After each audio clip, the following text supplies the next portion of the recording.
ఏమండి వ్యాన్ వెనక వాళ్ళు, ఎస్పెషల్లీ వ్యాన్ వెనక వాళ్ళు గ్రూప్ గా ఉన్నారు. వాళ్ళంతా లైన్ లోకి వచ్చేయండి దయచేసి. వ్యాన్ వెనకాతలు ఉన్న వాళ్ళు దయచేసి లైన్ గా ఫామ్ అవ్వండి. గ్రూప్ గా ఉన్నారండి, దయచేసి లైన్ లోకి రండి.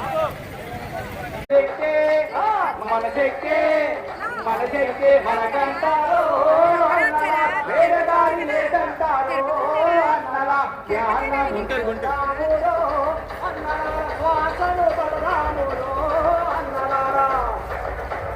జ్ఞానము వేదాములో